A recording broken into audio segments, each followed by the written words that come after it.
Jadi nanti Anda punya rekaman yang bisa di-play ulang kalau ada yang kurang paham. Nanti setelah perkuliahan saya akan upload di YouTube. Nanti Anda bisa play ulang ya. Oke, ini grupnya. Saya yakin Anda sudah pada join. Ya. Ini nama saya, ini email saya. Kalau Anda mau hubungin saya via email silahkan ya. Via WhatsApp ya udah adalah nomornya ya di grup. Silabusnya adalah ini yang bakal saya sampaikan ke Anda. Satu, pengantar algoritma, kemudian tipe data dasar, kemudian runtunan, bagaimana membuat program ya runtunan, kemudian program yang mengandung percabangan, dan pengulangan. Jadi bagaimana nyuruh komputer melakukan sesuatu, itu yang pertama. Kemudian menyuruh komputer untuk memilih suatu kondisi, itu percabangan. Dan bagaimana menyuruh komputer untuk melakukan pengulangan, mengulang instruksi. Nah itu kelebihan komputer dibandingkan manusia ya, nggak pernah bosan disuruh melakukan hal yang sama berulang kali. Oke, kemudian ada subrutin, baik prosedur ataupun fungsi. Nah ini bakal sangat berguna. Ya. Kemudian array. Nah kita mulai ya di setengah semester kedua setelah UTS kita akan main di array. Nah, array itu adalah data yang banyak isinya.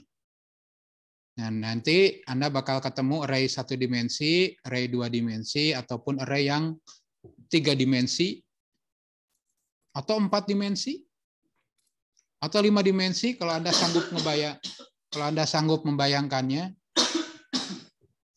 Ya. Kemudian bagaimana melakukan pencarian di data yang banyak dan melakukan pengurutan. Nah, kalau dilihat dari sini, algoritma dan struktur data 1 itu banyaknya di belajar pemrogramannya dulu. Nah, nanti di algoritma dan struktur data 2, Anda bakal banyak lebih berat ke struktur datanya. Jadi kalau di mata kuliah yang pertama ini Anda beratnya di programmingnya. Oke. Aturan penilaian ya 10% nilai kehadiran, 20% nilai tugas, 30% UTS, dan 40% nilai UAS. Ya, nanti digabungkan dapat indeks. Indeksnya saya lupa nih, nggak saya tulis. Biasanya 80 ke atas A, 68 B, 56 C, di atas 45 D. Sisanya E. Ya, saya biasa ngikutin buku petunjuk, buku pedoman. Saya kurang tahu apakah Anda udah dapat atau belum ya. Nanti bisa dilihat di sana patokan nilainya. Nah, adaptasi terhadap pandemi COVID ini perkuliahan untuk sementara dilakukan secara daring dan online, baik teori ataupun praktek. Nah, kehadiran, saya tidak melihat dari kehadiran Anda di Zoom. Ya, Anda boleh saja tidak ikut Zoom. Jadi Anda belajarnya lewat rekamannya gitu ya. Boleh-boleh saja. Karena ketika saya membuat aktivitas kehadiran berdasarkan Zoom, banyak yang bermasalah. Pak, saya ini lagi di rumah, Pak. HP saya dipakai orang tua saya, HP saya dipakai adik saya untuk belajar, dan lain-lain. Nah, oleh karena itu kehadiran saya tidak lihat di Zoom, tidak lihat berdasarkan kehadiran di Zoom, tapi berdasarkan aktivitas Anda di LMS. Jadi kalau ada materi, silahkan di-download. Kalau ada tugas, silahkan dijalankan. Siap hadapi tantangan ini? Pastikan Anda menyelesaikan setiap aktivitas, view atau download yang ada di perkuliahan di dalam situs LMS. Selamat datang sebuah komputer dengan menekan tombol pada papan ketik suara. Langsung saja ke tutorialnya. Tunggu ya, saya mute dulu deh. Ataupun terapi dengan kamera. Dulu ke browser.com. Oke, saya mute dulu semua, tapi nanti kalau saya bertanya silakan unmute ya. Karena saya butuh partisipasi Anda nanti. Oke, rekaman perkuliahan akan Anda terima di sini. Nanti juga saya umumkan di WhatsApp deh, biar langsung nyampe ke Anda. Kemudian untuk buku, nah untuk buku pertama mengenai algoritmanya saya lihat dari Rinaldi Munir. Itu algoritma dan pemrograman dalam bahasa Pascal dan C. Tapi yang saya ambil algoritmanya, Pascal dan C-nya kita ganti dengan Python. Kemudian ada data struktur, itu buku teks bahasa Inggris. Ya. Kemudian ada Introduction to Algorithm, itu teks bahasa Inggris. Ya. Kemudian untuk pemrogramannya saya menggunakan dokumentasi Python 3812 karena itu yang terinstall di lab. Anda mau pakai yang terbaru silahkan, ya 39. Dan saya tidak akan membatasi ilmu Anda, jadi Anda boleh baca buku algoritma apapun dari buku apapun, ya. Baik buku cetak ataupun e-commerce silahkan. E-commerce e-book silahkan. Oke, ya hari ini kita belum ngoding. Hari ini saya ingin Anda paham dulu apa itu algoritma. Ya, apa itu struktur data? Nah, oke, saya akan masuk ke pengantar algoritma dan struktur data.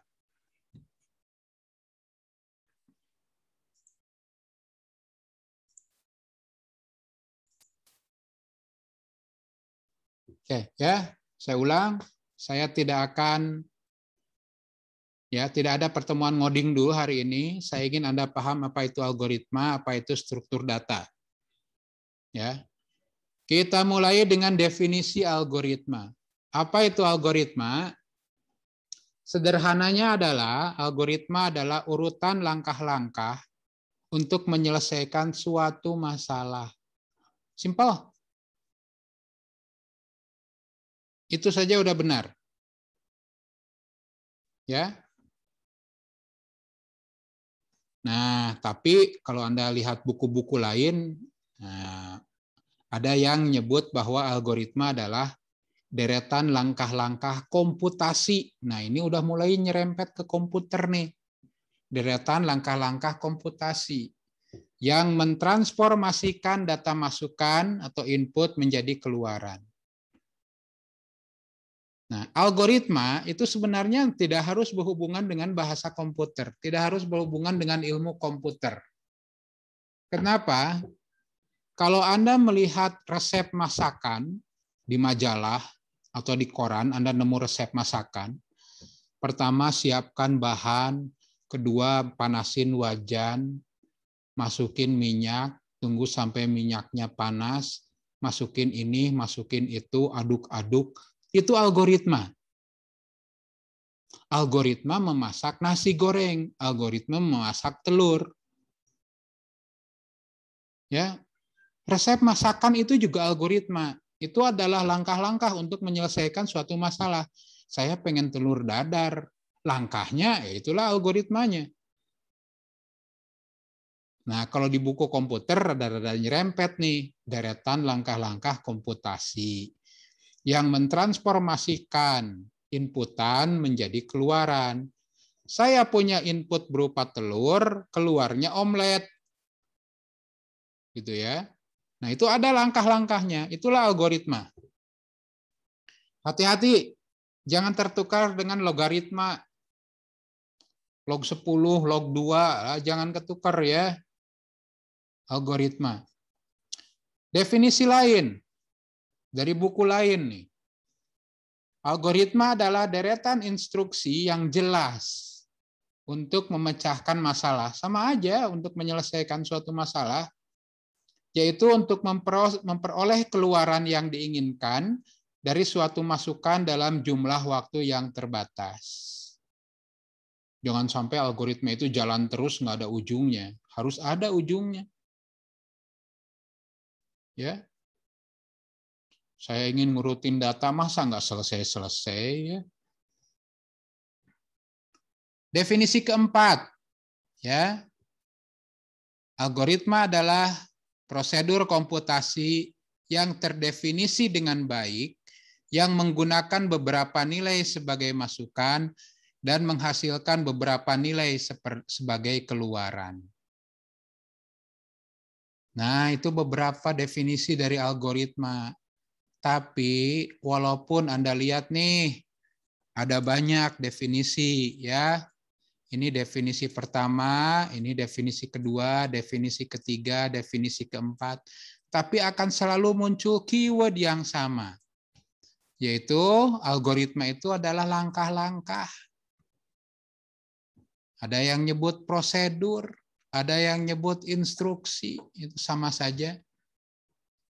Kemudian ada keyword masalah, menyelesaikan suatu masalah. Ada keyword mengubah atau mentransformasi input menjadi output. Ya. Jadi selalu aja ada itu. Jadi langkah-langkah untuk menyelesaikan suatu masalah. Itulah algoritma.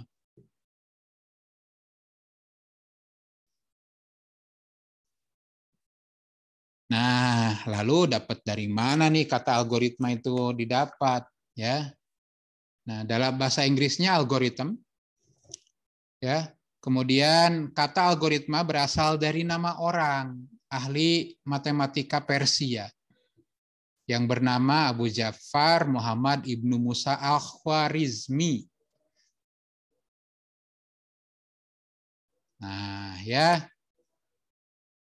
Tapi yang namanya algoritma kan tadi sudah disebut, algoritma itu cuma langkah-langkah kok.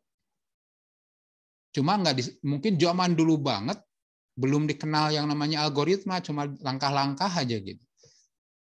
Walaupun sebenarnya istilah algoritma itu ada algoritma Euclidean katanya. Ini jauh sebelum Al-Khwarizmi itu lahir, algoritma ini udah ada sebenarnya. Ya, zaman Yunani lah gitu ya. Di dalam salah satu buku yang umurnya udah ribuan tahun itu menuliskan bagaimana langkah mencari bilangan pembagi terbesar.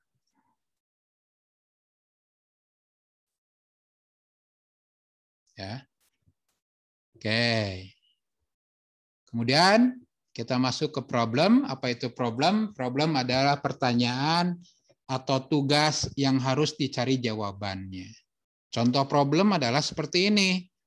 Anda punya sekumpulan data mahasiswa. Adi punya nilai 75. Budi punya nilai 58. Cecep punya nilai 72. Denny punya nilai 85. Erni punya nilai 68. Febri punya nilai 75. Gugun 78. Henry 45. Imam 66. Junaidi 81. Nah, mungkin ada masalah nih. Saya punya data sebanyak ini. Saya pengen tahu berapa ya nilai rata-rata.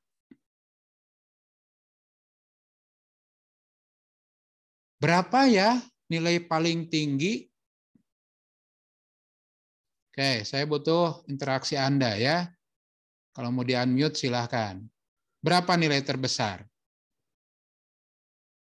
Ya, Pak, 85. 85. Caranya 85, Pak. 85. Oke, sip. Saya yakin Anda tahu kok. Ya, caranya gimana? 85.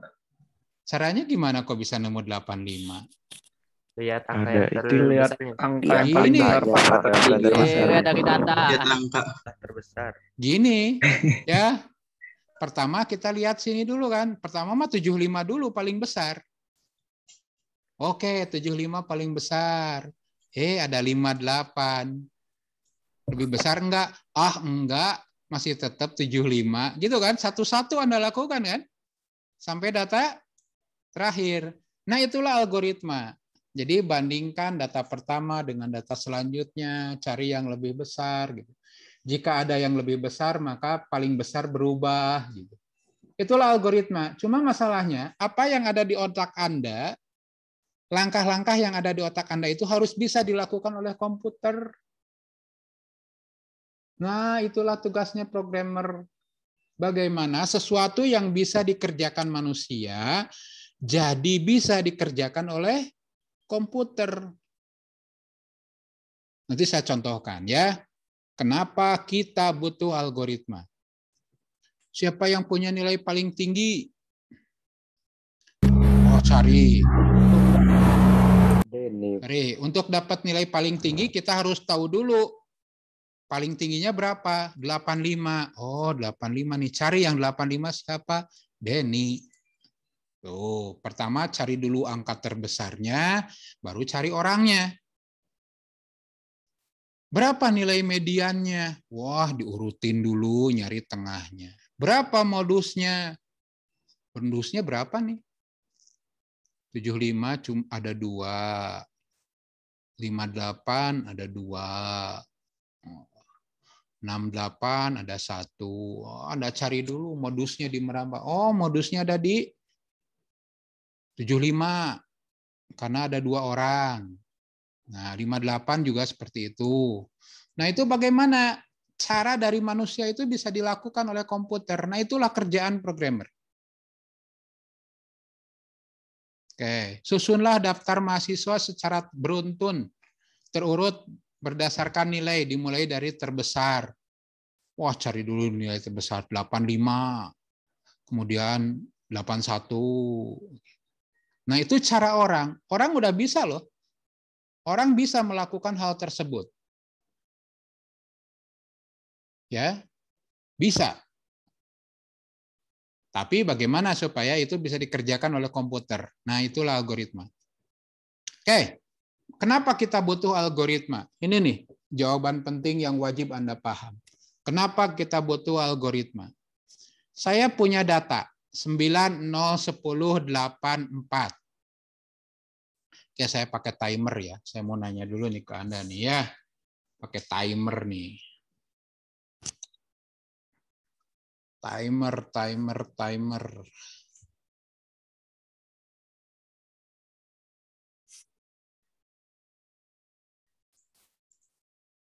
Urutkan. 04 8 9 10 4 8 9 10. 5 detik ya. Mantap lah ya. 04 8 9 10. Sip, ada yang rada lama. Oke. Kalau ini 3 8 14 16 17 18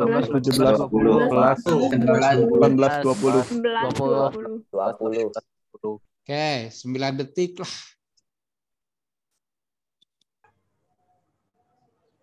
Kalau ini?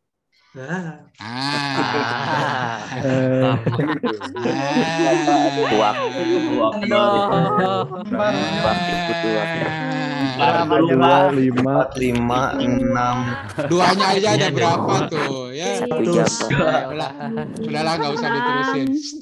Nggak usah diterusin, udah ya. Hilang di tengah jalan nanti. Nah, kemudian ada pertanyaan.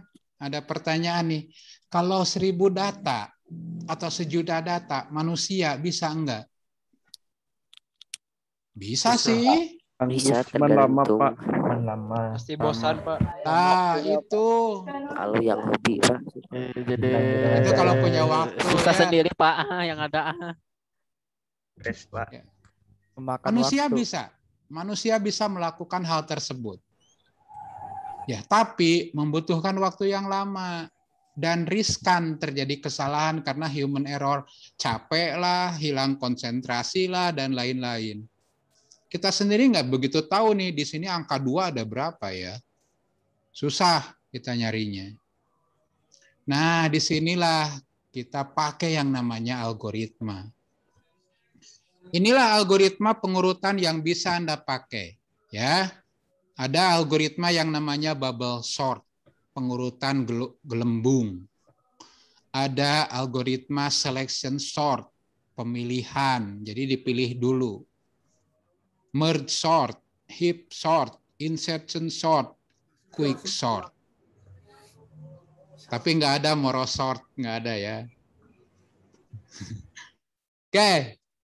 Nah, saya akan jelasin satu saja. Ya. Nah, ini mah cuma intro dulu. Yang mudah dulu yang saya jelaskan. Ada sebuah pengurutan yang namanya bubble sort. Nah, pengurutan bubble sort adalah pengurutan yang membandingkan sebuah data, biasanya sebelah kiri, dengan data sebelah kanan. Selalu dibandingin kiri dan kanannya aja. Nah, jika data yang di kiri lebih besar daripada yang kanan, maka tukarkan. Dan ulangi sampai tidak ada lagi pertukaran. Jadi seperti ini nih. Ini 7 sama 6, kiri sama kanan. Bandingin. Ini udah benar belum posisinya? Kalau pengurutannya pengen dari kecil ke besar. Salah ya. Nah, tukerin. 6 yang di sini, 7 geser. Bertukar. Nanti 7 bandingin dengan data selanjutnya. Nah, ini udah sesuai belum urutannya nih? Belum. Tuker lagi. Nah, jadi 4, 7. 7 sama 3. Salah lokasi nih. Tuker lagi. Beres. Langkah pertama beres.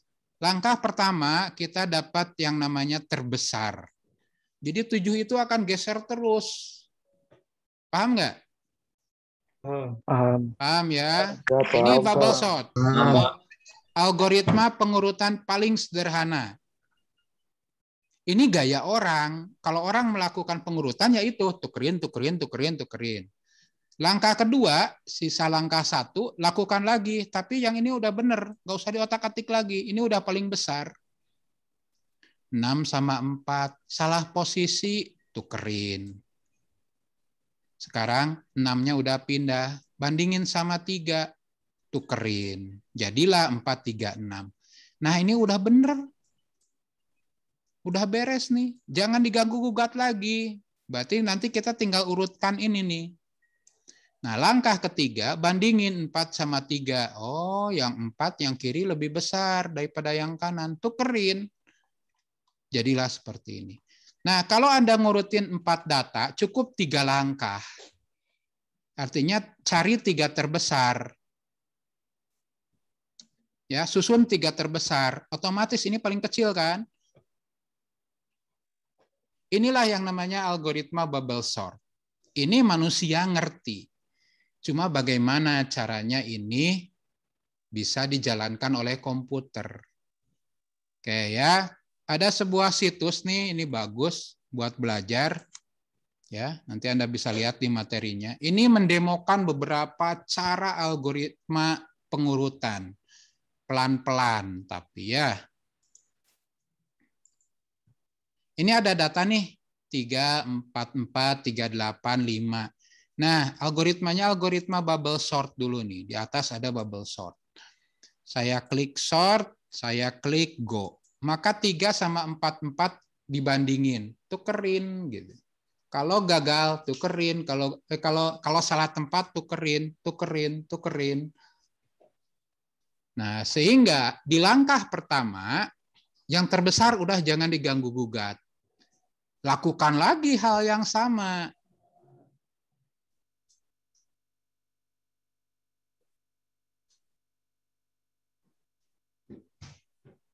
Ya, tukerin 2 aja, yang sebelahan tukerin gitu. Tuh, di sini lihat, if elemen left lebih besar dari elemen kanan, tuker gitu.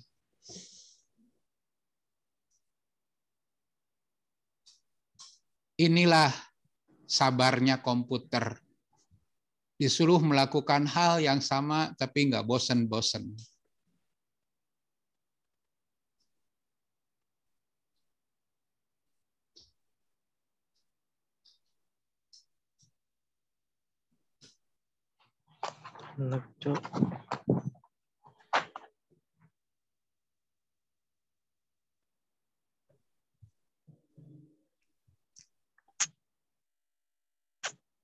Oke, beres tuh.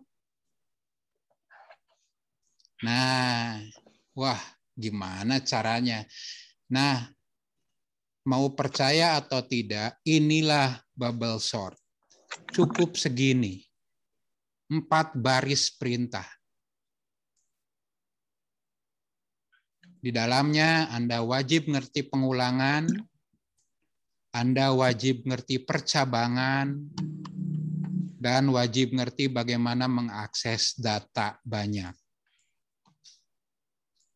Inilah pertukarannya. Ini if-nya, jika data ke I yang kiri lebih besar daripada I plus 1. Yang selanjutnya, jika data kiri lebih besar daripada data kanan, maka tukerin data ke I diisi dari data I plus 1, data I plus 1 diisi data ke I. Diulang. Nah, cukup dengan gini, maka komputer akan kerja melakukan bubble sort.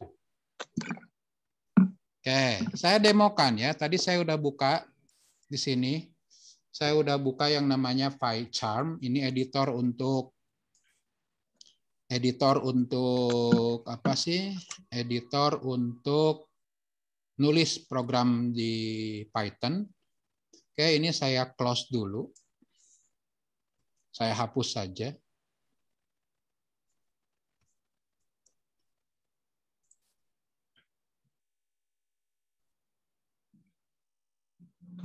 Oke, ini saya hapus dulu. Ini kalau data cuma 5 ya. Ini kalau data cuma 5, aduh ya ngalangan ya.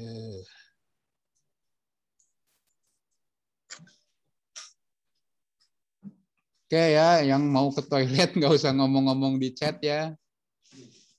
Saya nggak bakalan ikut kok, ngajak-ngajak. Ya, silahkan aja. Oke, sorry. Oke, di sini saya punya maksimum data 5, kemudian lakukan random data. Nah, ini kalau cuma data cuma 5 ya, saya run. Mana run-nya? Oh, ini run-nya ya. Ada data nih. 8, 3, 4, 5, 2. Oke. Tadi Anda ngurutin berapa detik ya? 5 detik udah beres. 10 data. Execute.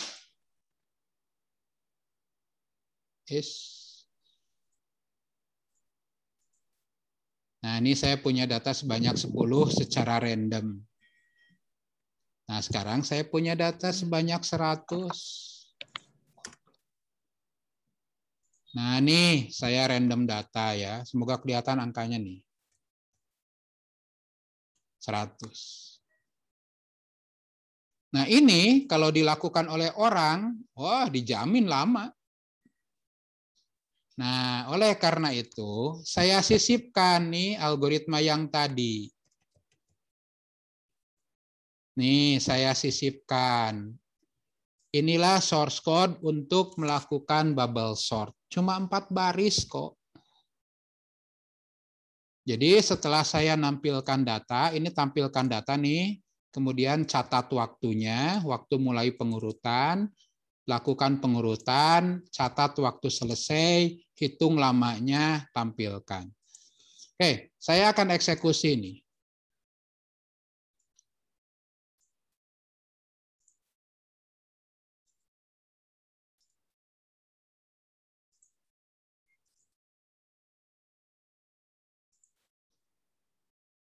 Oke, saya udah punya data sebanyak 100. Sorry. Oh, 5. Sorry, masih 5. Sorry. Saya kembaliin lagi ke 100. 10 dulu deh. Ya. Saya run. Saya stop dulu deh. Aduh, ngalangin.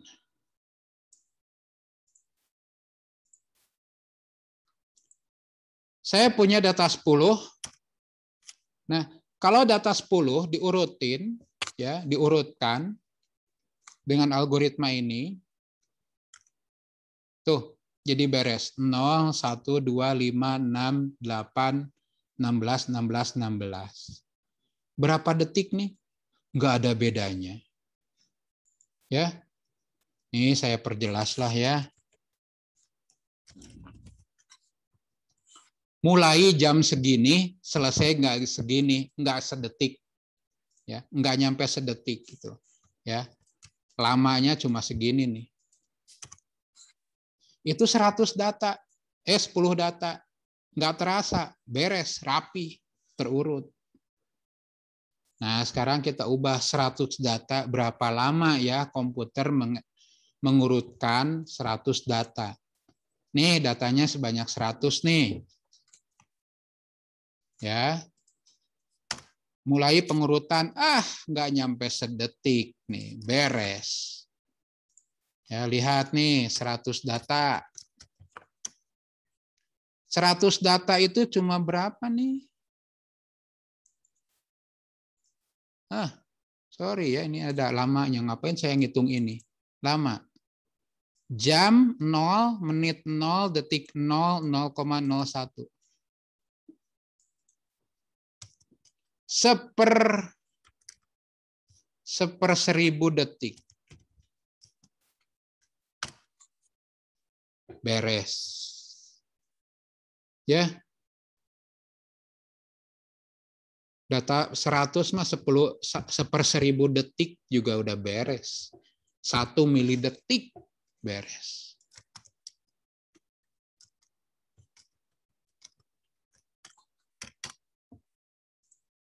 Seribu data. Nah, ini yang tadi kita tanya ini ya. Apakah benar yang 100 ini terurut? Nah, udah terurut nih. Cukup dengan 4 baris ini. Cukup dengan 4 baris ini, maka komputer akan melakukan pengurutan. Oke, sekarang saya jalankan dengan datanya 1000. Saya run. Oke, ini datanya 1000 buah nih. Kalau nggak percaya, hitung sendiri. Ya, ini data 1000 buah. Cok ya, manusia mana nih yang sanggup untuk melakukan pengurutan 1000 data. Nah, komputer, oke, saya dalam hitungan 3 saya tekan enter. Oke. Beres. 1000 data beres dengan waktu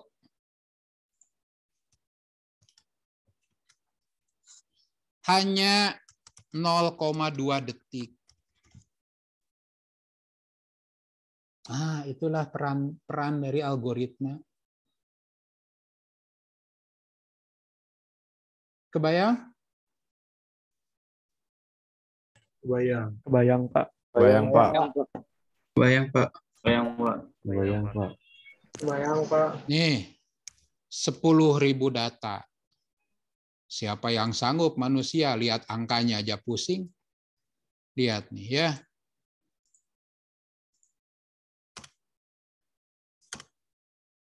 Ini 10.000 data nih. Oh, panjang nih ya. 10.000 data. Enter. Mulai jam segini. Nah, ini agak lama nih sekarang.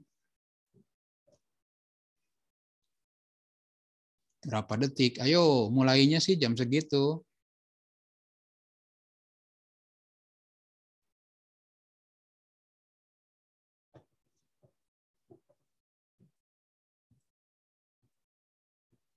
Wah, beres katanya. Berapa detik kah? Lihat angkanya aja nggak beres-beres nih ya. Apalagi ngurutin manual. Katanya 24 detik.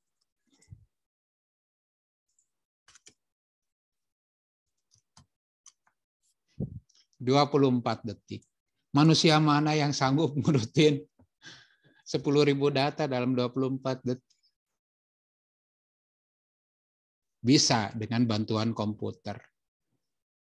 Bagaimana komputer bisa melakukan itu? Itulah tugas programmer. Bagaimana dari perintah orang jadi perintah yang bisa dijalankan oleh komputer. Kalau Anda penasaran, ya saya tambah ini kesulitannya ya. Oke. Pertukaran. Nah, mungkin Anda pengen tahu, Pak, kalau datanya 5 terjadi pertukaran berapa banyak ya? Nah, di sini pertukaran adalah pertukaran plus 1.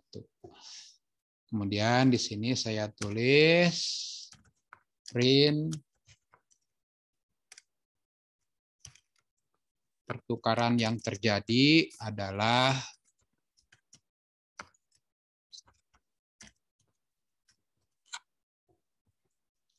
Oke, ini 10 data ya.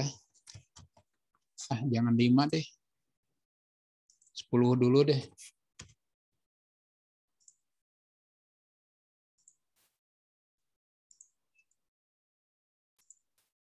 Kalau saya punya data 10 seperti ini, berapa kali terjadi pertukaran? Ternyata terjadi 27 kali pertukaran. Nggak terasa sama komputer mah ya.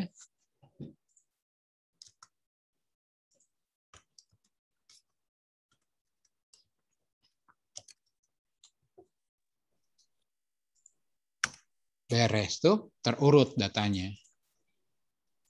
Kemudian 100 data. Nih 100 data saya urutkan. Ternyata terjadi 2.253 kali pertukaran. Manusia mah udah keburu capek. 1.000 data.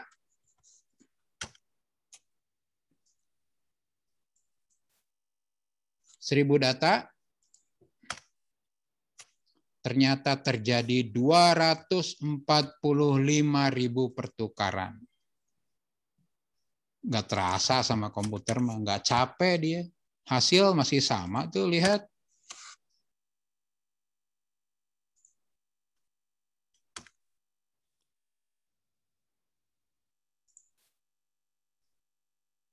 Kenapa ini? Oh, sip. Lihat hasilnya terurut. Ya. Kemudian 10.000 data. Nah, ini agak sabar dikit ya. Sekitar 20 detik tadi.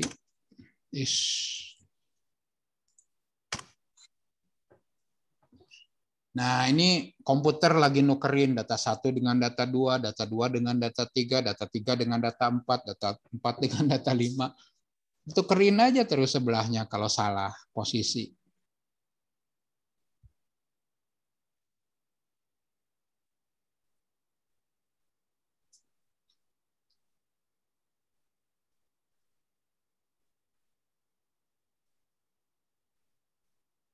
Oke. Selesai katanya.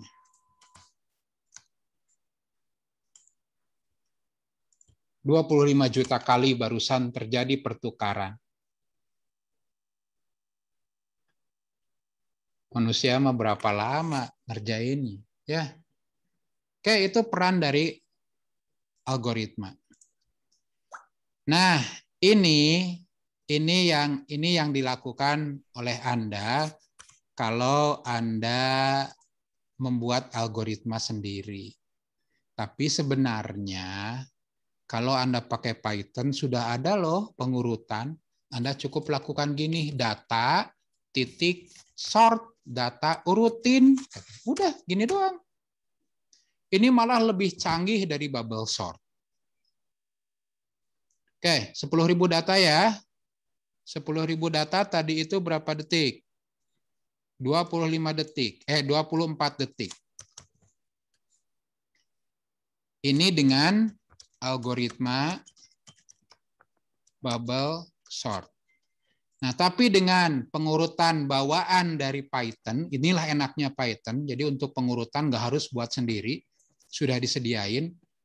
Lihat berapa lama waktunya.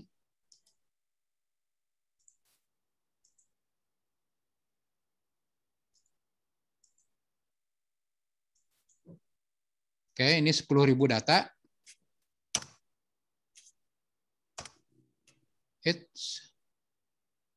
Oh ya, ini saya kehapus tadi, ini belum dihilangin.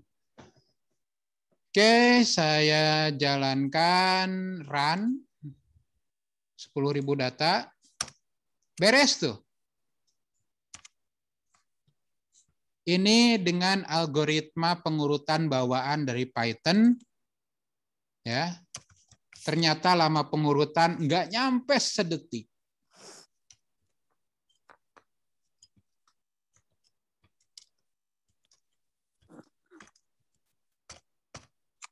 Jadi algoritma itu banyak.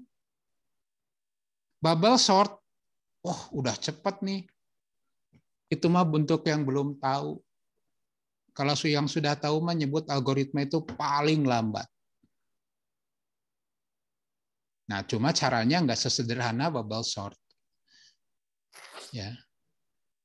10.000 beres dalam 0,01 detik, 0,02 0,002 detik beres 10.000 data.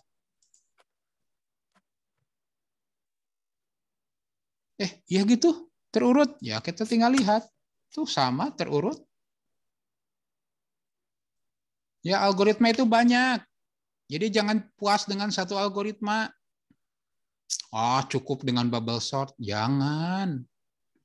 Bandingin dong ya. 0,002 detik lebih kecil banget daripada 24,781 detik. Jauh. Kenapa? Kalah algoritma bubble sort-nya ya.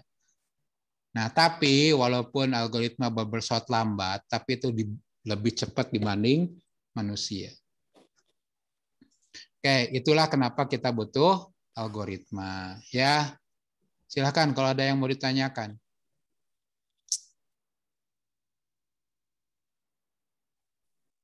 Mau tanya, Pak? Enggak. Kalau kan tadi data-datanya itu random terus. Nah, kalau data-datanya udah ada yang pasti gitu, bisa, Pak? Pasti itu gimana maksudnya? Iya, udah punya datanya. Misalkan tadi kalau 5 data, 1, 5, 3, berapa gitu, 5-nya ada 2. Nah, kalau datanya udah punya gitu, bisa, Pak? Bisa aja. Kita baca nanti ada baca data dari file gitu. Bisa aja.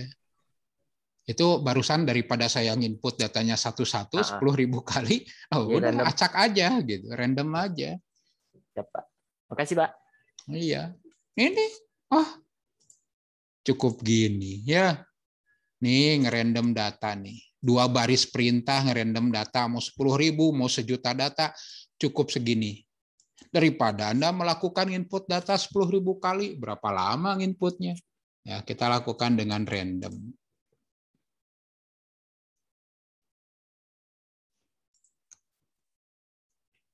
Ya, jadi itulah kenapa kita pilih Python, karena Python banyak fiturnya ya. Pengurutan, nggak harus ngebuat bubble sort sendiri, pengurutan sendiri, udah tinggal pakai sort. Gitu. Beres. Tapi, nah di mata kuliah ini Anda wajib ngerti manualnya.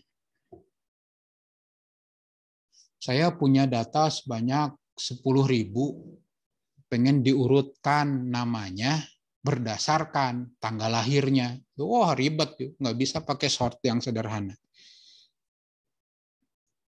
Oke, berikutnya adalah bagaimana algoritma ditulis. Nah, ada 3 cara penulisan algoritma. Ya, 1 menggunakan kalimat deskriptif, 2 menggunakan flowchart, dan 3 menggunakan pseudocode. Nanti saya jelaskan ya. Kita masuk ke yang pertama, yaitu notasi deskriptif. Notasi algoritma ini ditulis menggunakan kalimat deskriptif. Ya, notasi algoritma ini mudah dimengerti sekalipun oleh orang awam. Contohnya adalah itu resep masakan. Itu adalah algoritma yang ditulis menggunakan kalimat deskriptif. Contoh gini ya. Langkah pertama adalah masukkan nilai. Kemudian ulangi langkah 1 jika nilai tidak berada dalam jangkauan 0 sampai 100. Jika nilai sudah berada dalam jangkauan 0 sampai dengan 100, maka lanjutkan ke langkah selanjutnya. Di langkah selanjutnya diperiksa, jika nilai lebih besar atau sama dengan 45, maka tulis lulus. Jika tidak, maka tulis keterangan tidak lulus. Nah, ini anak kecil pun yang udah bisa baca ngerti gitu.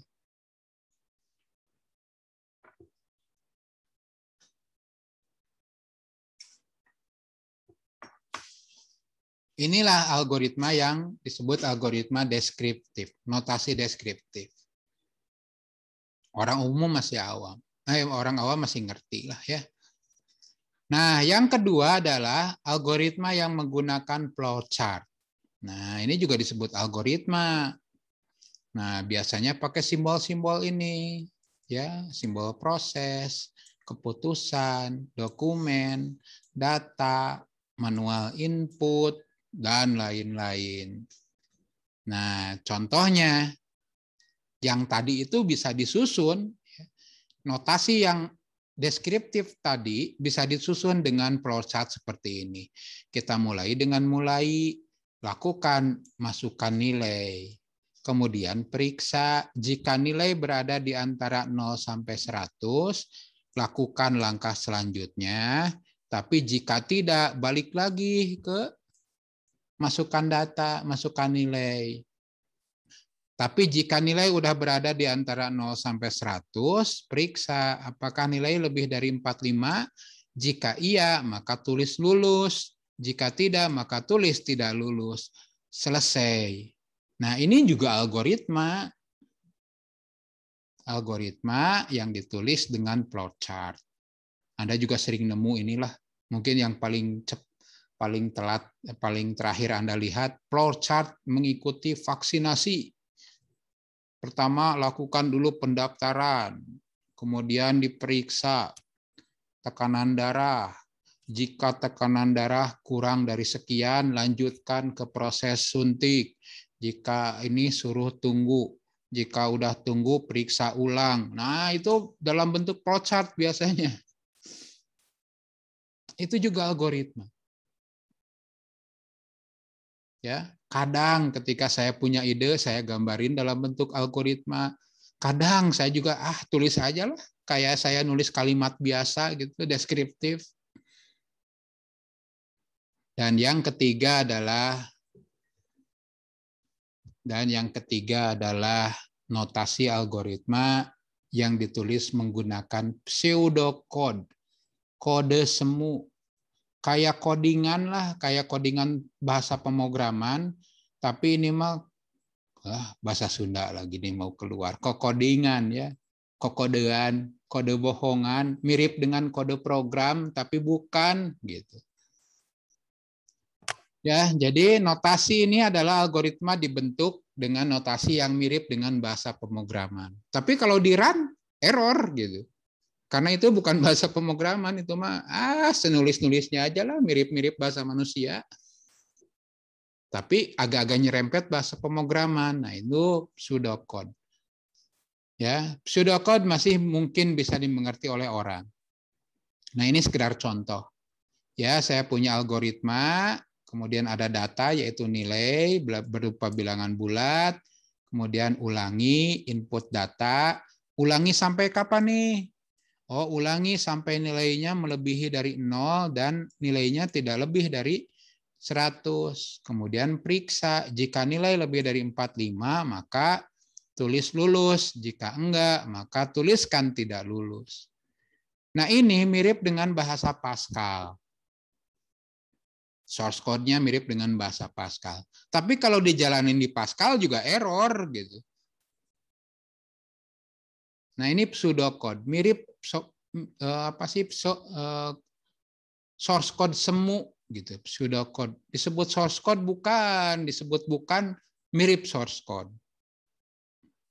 Nah, itu terserah yang Anda mau pakai yang mana. Nah, biasanya sih yang paling sering muncul di algoritma adalah yang pseudocode. Nah, itu algoritma ya. Tapi mata kuliah kita kan namanya 2, algoritma dan struktur data. Nah, apa itu struktur data? Nah, struktur data adalah bagaimana cara kita menyimpan dan menyajikan data di dalam komputer agar bisa dipakai secara efisien. Ya. Oke, ada banyak bentuknya struktur data itu dan Anda wajib paham supaya Anda bisa memilih struktur data mana yang akan dipakai, sehingga nanti algoritma yang dipakai pun bakal tepat. Ya, jangan sampai Anda ingin membuat antrian pakai konsep tumpukan. Jadi ngaco nanti. Yang terakhir masuk malah keluar duluan. Ya. Ini sebagai contoh nih, tapi mungkin Anda belum tahu ya karena belum ke kampus. Ini kampus Unikom nih, sekitar sini nih kampus Unikom, ini Simpang Dago. Nah, dari Simpang Dago ke kampus Unikom itu A ke B. Nah, itu jaraknya 330. B nyambung ke C 250 meter. B nyambung ke E. B nyambung ke D, E nyambung ke D, D nyambung ke C, D nyambung ke H, E nyambung ke G, G nyambung ke H, F nyambung ke G, A nyambung ke F. Nah, ini ada jaraknya. Nah, pertanyaannya adalah bagaimana kita tahu bahwa A ke B itu 300, A ke F itu 690. Nah, bagaimana cara nyimpen data seperti itu? Supaya komputer tahu A ke B 330, A ke F 690. Nah, solusinya adalah ya kita bisa pakai yang namanya array. Apa yang dilakukan? Nah, saya akan buat array matrik 2 dimensi.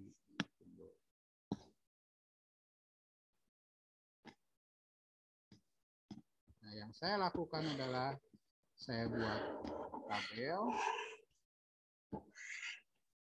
Nggak enak makanya ya, bukan tukang gambar begini. Saya masuk Excel aja. Nah, ini Excel ini matrik. Nah, oke, saya gambarin gini ya jadinya. Saya punya titik A, B,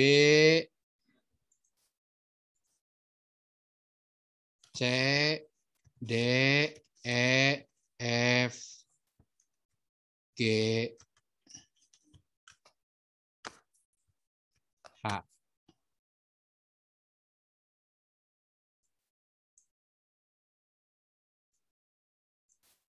Nah, kemudian saya juga punya nih A, B, C, D, E, F, G, H. Nah, saya tinggal nulis gini, A ke B 330. Nah, A ke B 330.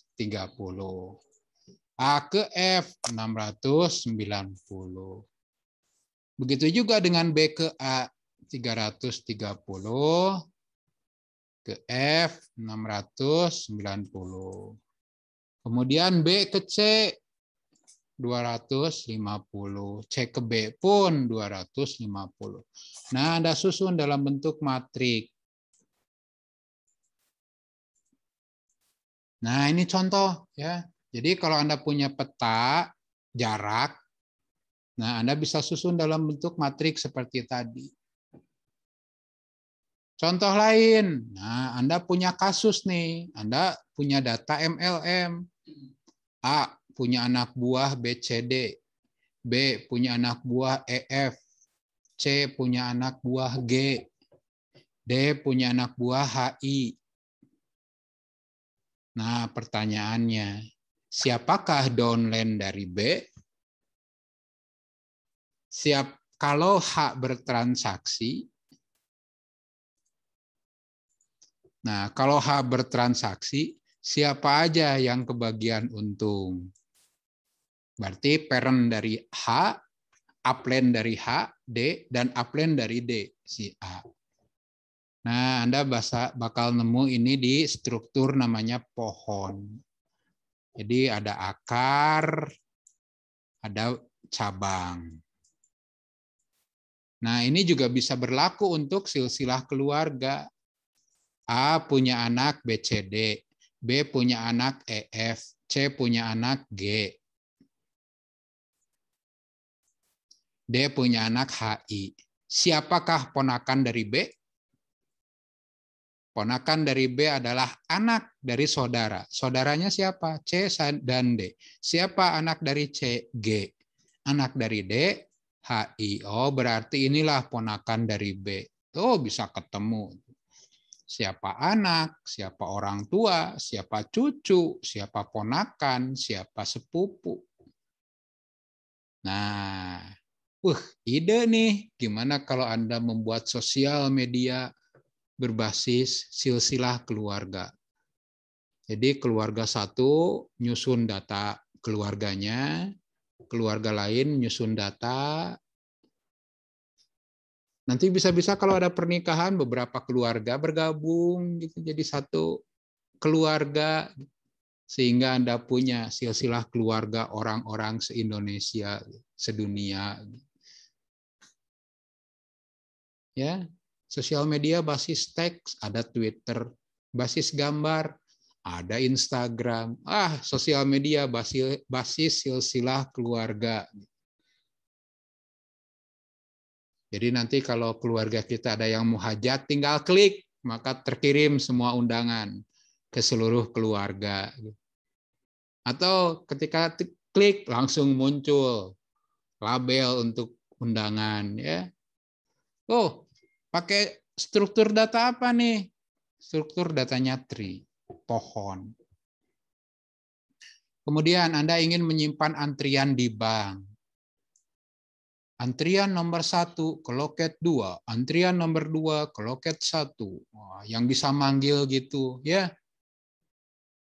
Nah, itu strukturnya apa? Strukturnya struktur antrian. Ya, istilahnya queue namanya. Nanti Anda bakal nemu ini. Ya, semester 2 mungkin kalau Anda ketemu saya lagi, Anda mungkin saya tugaskan untuk membuat aplikasi antrian seperti di bank. Ada antrian, ada ngambil antrian, ada panggil antrian. Dan saya ingin aplikasinya bisa ngomong.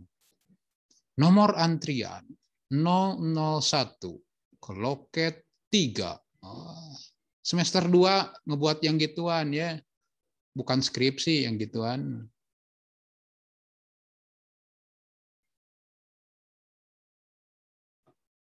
Oke, contoh lain. Pernah main game ginian? Kenapa?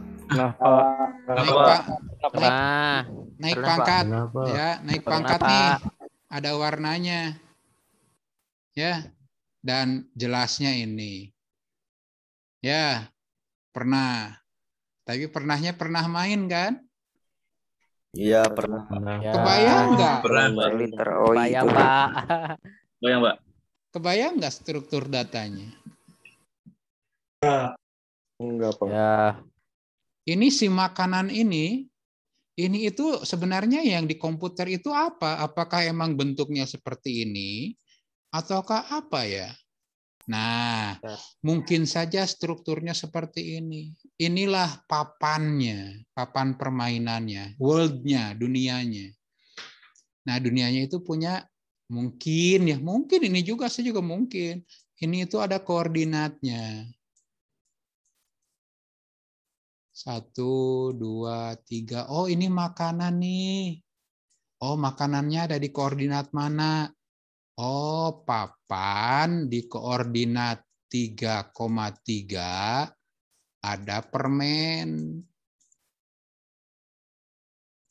Nah, maka digambarin seperti ini.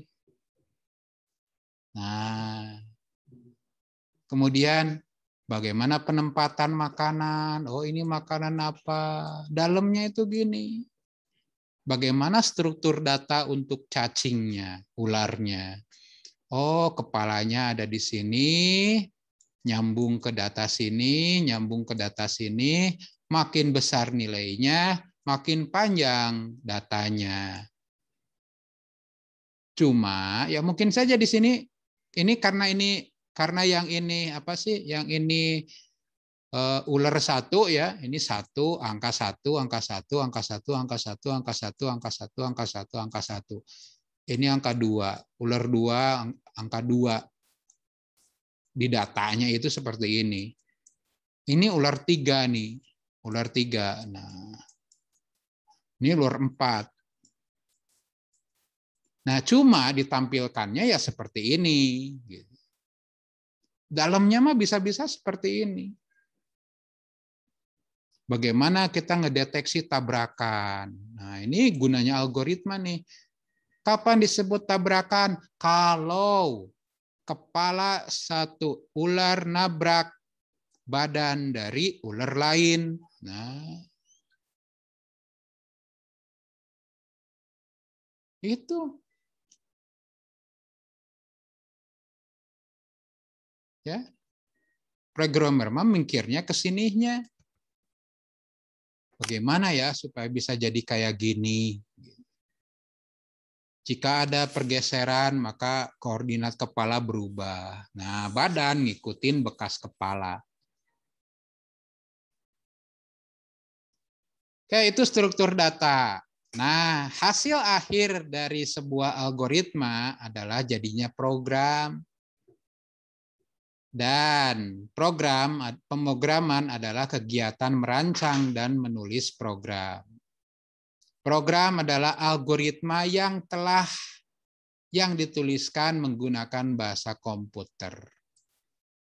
Ya, yaitu bahasa yang dimengerti oleh komputer. Bahasa komputer adalah bahasa yang berisi instruksi. Bahasa komputer adalah bahasa yang berisi instruksi yang dapat digunakan dan dimengerti oleh komputer. Nah, sedangkan bahasa pemrograman sendiri itu bukan bahasa komputer ya. Itu bahasa perantara antara bahasa manusia dengan bahasa komputer. Nah, orang yang melakukan pemrograman disebut programmer. Setelah Anda mempunyai algoritma yang akan Anda pakai, berarti Anda itu sebelum membuat program, Anda harus sudah punya dulu algoritmanya. Maka langkah selanjutnya adalah mengkonversi algoritma menjadi program dengan menggunakan bahasa pemrograman. Nah, bahasa pemrogramannya banyak, puluhan, ratusan mungkin ya, dan banyak yang nggak tahu. Ya, C, C++, C#, Pascal, Java, JavaScript, PHP, ASP, JSP, Python, Basic, Perl, banyaklah. Ya, dan Anda dapat mengimplementasikan menggunakan bahasa pemrograman apapun. Ya, algoritma bisa Anda pakai di bahasa apapun. Instruksi yang ditulis menggunakan bahasa pemrograman disebut sebagai source code atau kode sumber. Ya, script itu source code ya. Yang tadi saya buat di sini ini istilahnya source code-nya.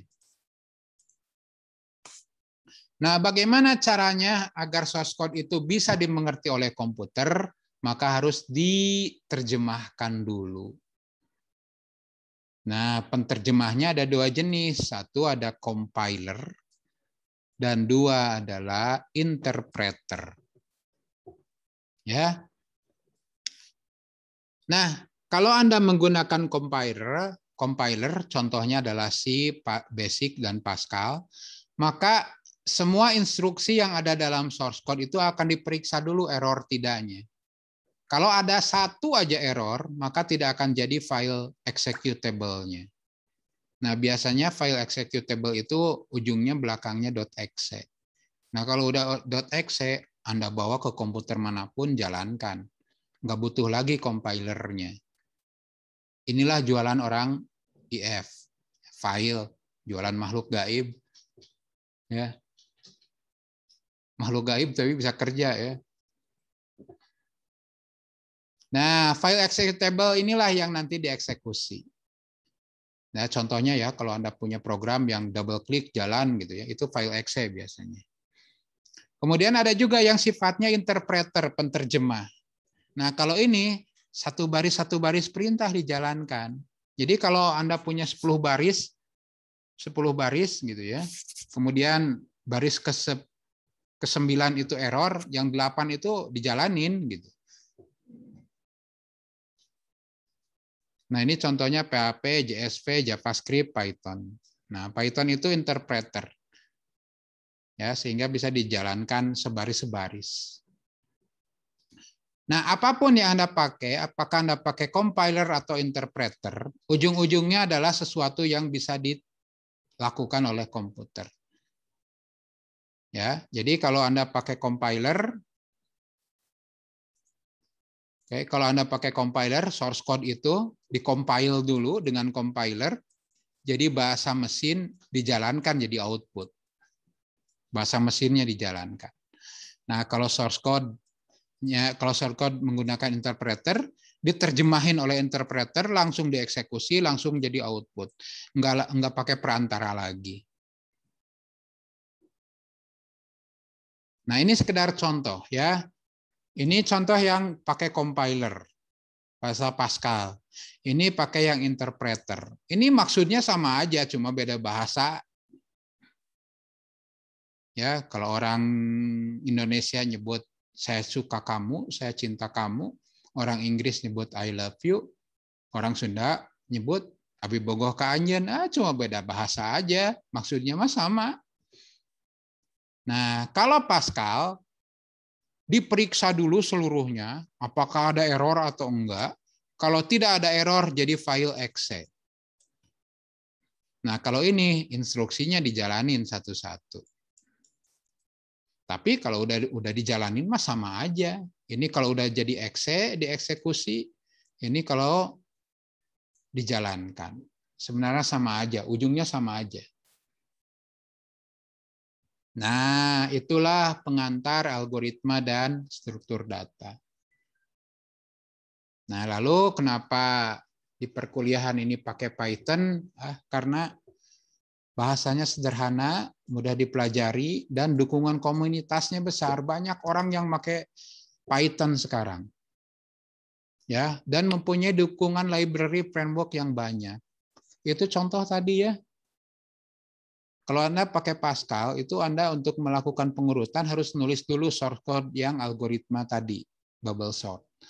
Tapi kalau dengan dengan Python, ya Anda cukup pakai data titik sort, maka akan mengurutkan semua data yang berada di dalam data. Mudah gitu aja. Ya, bisa di Windows, bisa di Linux. Banyak ya OS yang support. Baik untuk aplikasi desktop bisa, aplikasi web hayu, boleh juga. Di perangkat IoT juga jalan Python ya. Jadi banyak dipakai. Jadi itulah kenapa kita dulunya Pascal gitu. Kita pindah ke Python. Ikutin zaman lah.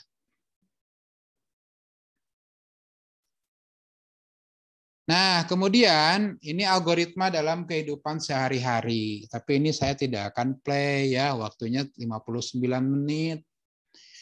Saya jadikan ini tugas. Jadi Anda baca LMS, tugas pertama adalah Anda cari di YouTube ya, The Secret Rules of Modern Living 59 menit. Tonton film tersebut ya. Kemudian Anda tuliskan sebagai tugas 1. Jadi Anda nanti masuk ke LMS, ngerjain tugas, ngetik langsung di sana bagaimana pemahaman Anda terhadap algoritma setelah menonton film tersebut. Ya. Oke, ini sekedar contoh aja ya. Mungkin enggak terlalu ini di Anda ya. Ngalangin. YouTube.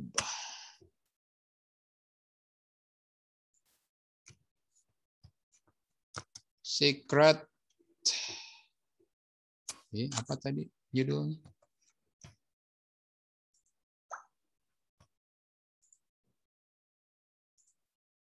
Secret Rules of Modern Living.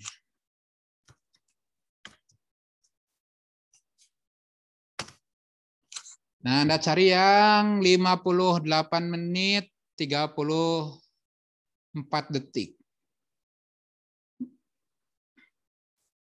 Di sini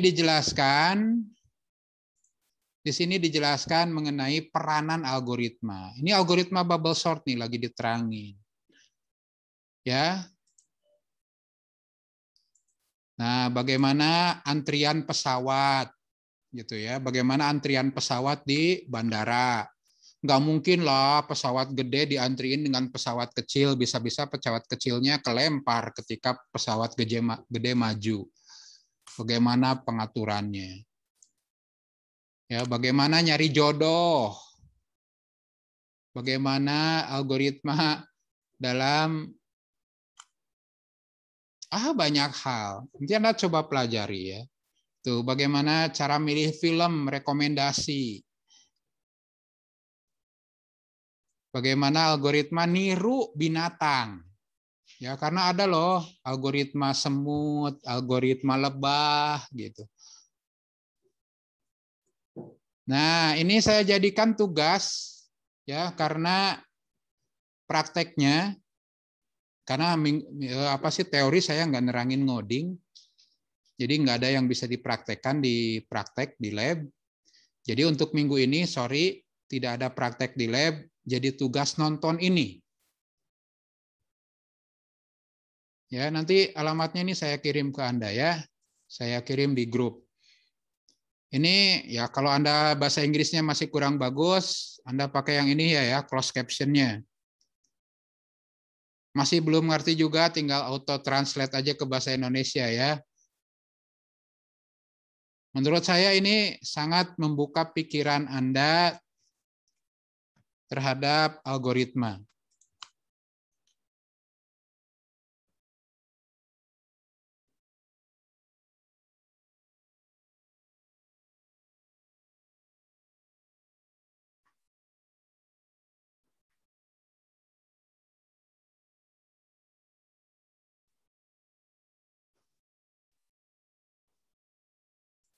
Nah, ini ya, ini ceritanya mempelajari lebah untuk dapat rute perjalanan terpendek. Nah, di sini ditulis ya, baking a cake aja kita following algorithm katanya. Ya, membuat cake aja kita itu ngikutin algoritma gitu.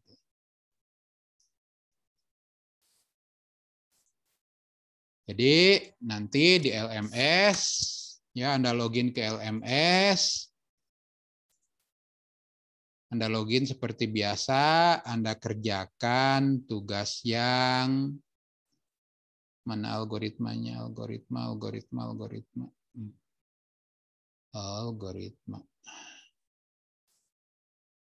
Nah, Anda kerjakan yang ini ya, yang pemahaman algoritma. Nanti Anda tinggal isi. Isinya nggak tahu udah ada ya. Isinya nulis biasa kayak di notepad ya. Wah, udah ada yang isi nih. Wah, saya sih tinggal periksa ya.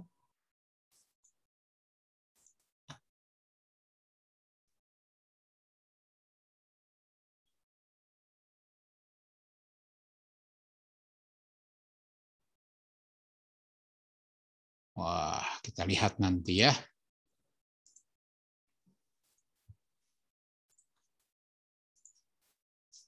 Oke. Itu tugasnya. Ya. Jadi hari apa Anda praktek? Ya, antara Selasa, Rabu, Kamis lah ya. Sorry, jadi minggu ini kita belum ke lab. Ya. Jadi tugasnya adalah memahami dulu apa itu algoritma. Nah, kalau Anda udah paham algoritma, Anda bisa main game, nggak pernah kalah, dan lain-lain ya, karena tahu rumusnya. Oke, silakan kalau ada yang ditanyakan, kita masih punya waktu berapa menit? Ya, sekitar 5 menit. Mangga. Pak, saya mau tanya Pak. Yuk. Kalau yang flowcard itu kayak mirip apa namanya itu mind map bukan sih Pak? Apa? Flowcard. Flowchart. Ya flowchart ya. Mind map mirip boleh. Kayak mind map bukan sih? Boleh, mind map salah satu cara Anda nulis flowchart. Benar nggak sih? Boleh. Mind map kan? Ya. Iya. Salah satu diagram yang bisa dibuat ya flowchart. Flowchart itu cuma salah satu aja. Di dalam Visio, pakai Visio ngegambarnya boleh, di Word aja boleh kok. Oh, jadi kayak semirip itu ya? Itu mah cuma lambang doang. Oh. Siapa? Insert mana sih? Save. Nah, Anda bisa buat sini banyak. Nah, ini flowchart nih, ya. Umumnya kalau flowchart kan orang masih ngerti ya. Oh, kalau ini gini, kalau gini gini gitu. Mangga silakan, ada lagi yang mau bertanya. Batas pengumpulannya berapa hari ya, Pak? Lupa saya. Lihat di sini ya. Pak, saya Pak. Nih. Sampai Minggu. Berarti deadline-nya hari Minggu ya, Pak? Ya. Oh ya, baik Pak. Sebelum Minggu berarti. Ya, Pak ya. itu pakai bahasa Inggris apa bahasa Indonesia ya Pak? Bahasa Indonesia saja. Justru kalau bahasa Inggris saya jadi curiga. Cuma copy paste. Siapa? Iya. Siapa? Saya mau nanya Pak. Ya, mangga. Ini teh tugasnya maksudnya menceritakan ulang tentang pemahaman kita tentang video tersebut. Sip. Misalkan kayak tadi kan ada Rubik. Jadi Rubik Ya. itu kita ceritakan memakai algoritma apa dan Boleh. bagaimana. Ya, silahkan. Di sana algoritmanya banyak banget ya. Saya kasih bocoran nih ya. Algoritma yang diterangin nih, udah banyak. Euclid, PageRank. Nah, PageRank itu adalah algoritma yang dipakai untuk perankingan halaman di Google. Ada bubble sort, ada merge sort, ada TSP, Traveling Salesman Problem. Banyak lah. Jadi yang penting buat saya adalah bagaimana sekarang Anda paham algoritma. Itu aja pertemuan pertama. Belum ngoding lah. Pak, mau nanya Pak. Mangga. Untuk video recording setiap pertemuan di-upload di YouTube di mana ya Pak ya? Ya nanti saya save dulu, saya upload ke YouTube, nanti saya kirim ke WhatsApp alamatnya. Oke, terima kasih Pak. Ya.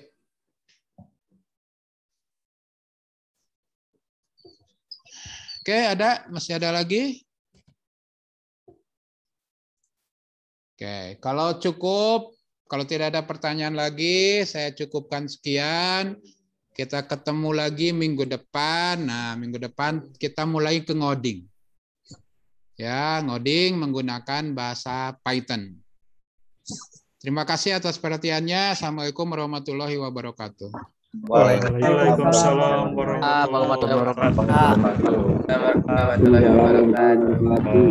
Terima kasih Pak. Sama-sama. Terima kasih Pak. Apa ya?